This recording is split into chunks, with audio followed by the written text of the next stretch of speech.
2024년 9월 30일 말씀 묵상하겠습니다. 함께 기도하겠습니다.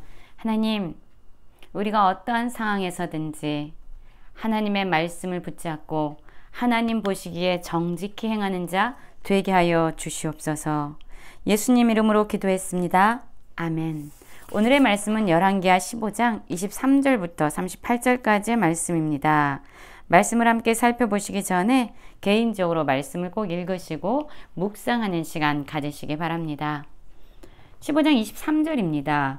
유다왕 아시아라 제50년에 므나헴의 아들 부가이아가 사마리아에서 이스라엘 왕이 되어 2년간 다스리며 여호와께서 보시기에 악을 행하여 이스라엘로 범죄하게 한 느밧의 아들 여로보암의 죄에서 떠나지 아니한지라 라는 말씀으로 시작하고 있습니다.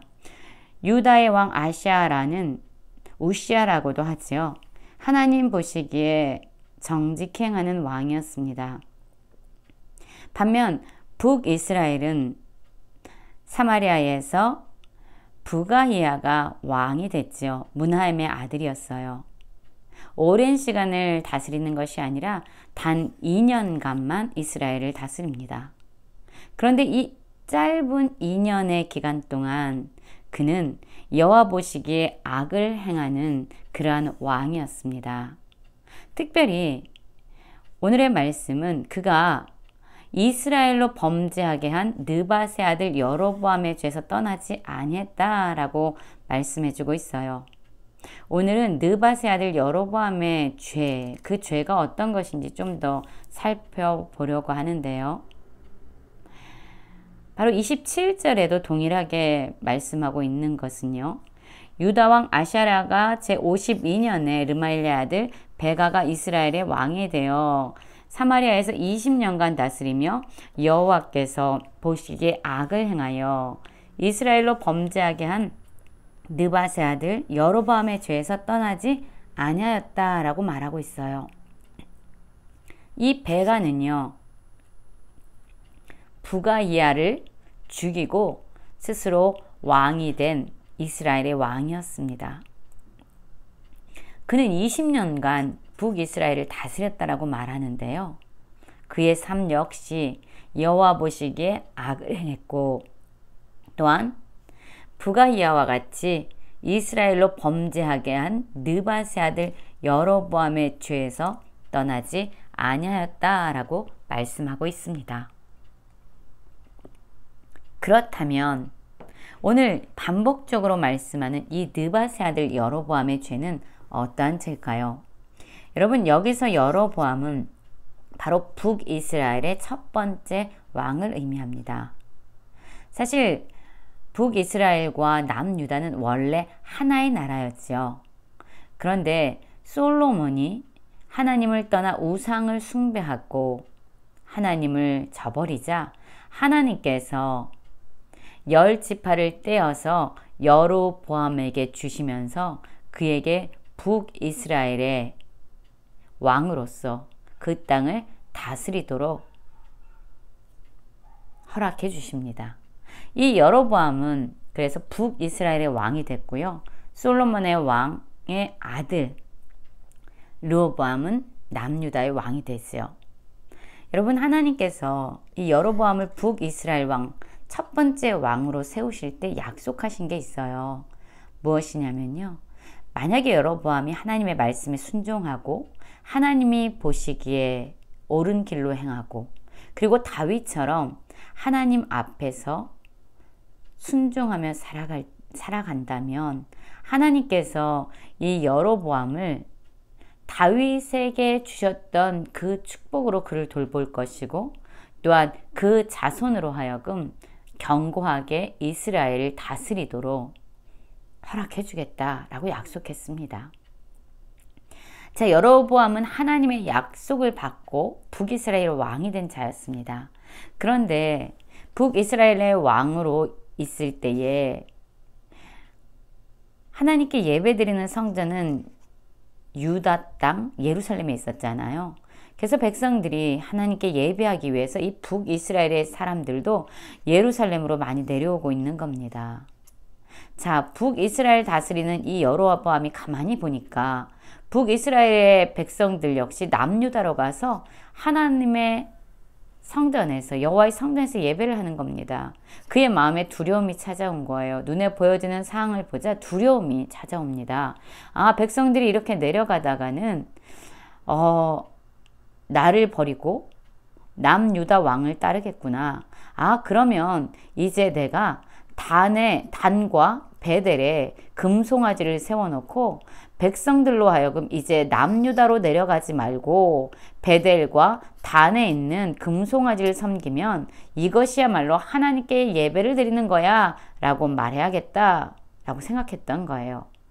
그래서 그는 하나님께서 주신 약속을 신뢰하지 못하고 눈에 보여지는 상황에 두려움에 그는 하나님께 온전히 예배하기 위한 백성들의 발걸음을 차단시킵니다.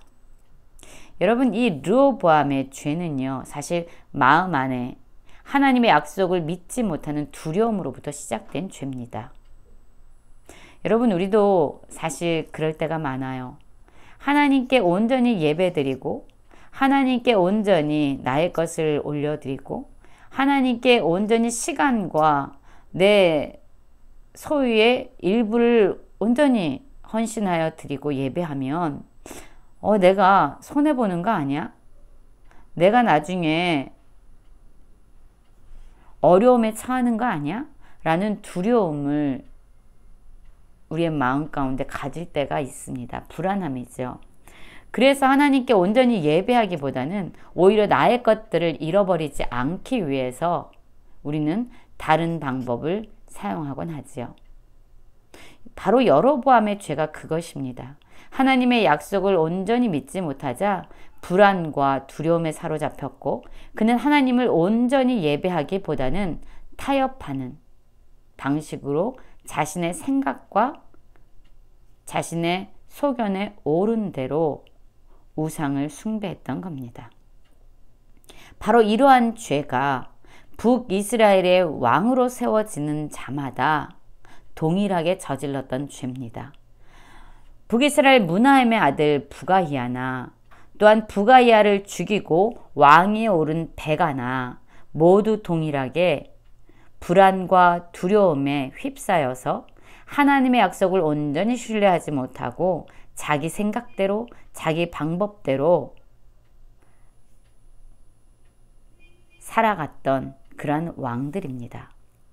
여러분, 이들이 이러한 죄악 가운데 있자 하나님은요 그들에게 고난을 보내십니다. 29절 보면 이스라엘 왕 베가 때에 아수르 왕 디글라 빌레셋이 와서 많은 땅을 점령하게 되고 그 백성들을 사로잡아 아수리로 옮기는 그러한 고난과 어려움의 시간이 찾아오게 되는 거지요. 여러분, 그렇습니다. 하나님께서는요 우리가 죄악된 길로 나아갈 때 때로는 회초리를 드셔서 고난을 허락하셔서 우리가 파멸의 길로 더 이상 나가지 못하도록 우리를 돌이키는 그러한 은혜를 베풀어 주시기도 합니다. 하나님의 심판은, 하나님의 회초리는 우리를 죽이기 위함이 아니라 다시 우리를 돌이키게 하려는 하나님의 사랑의 외침인 거죠. 자, 그리고 이 베가는요 어떻게 됩니까? 그의 끝 역시 그가 반역함으로 왕이 된 것처럼 우시아의 아들 요담 제20년에 엘라의 아들 호세아가 반역하여 르말레의 아들 베가를 쳐서 죽이고 대신 왕이 됐다. 베가 역시 반역해서 왕이 됐지만 또한 그는 반역으로 목숨을 잃게 됩니다.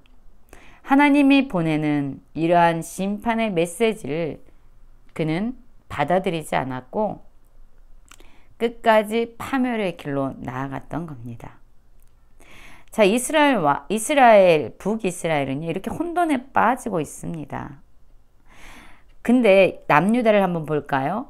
북이스라엘 왕 베가가 제2년 다스릴 때에 유다에는요 아시아라고도 하는데요 우시아의 아들 요담이 왕이 됩니다.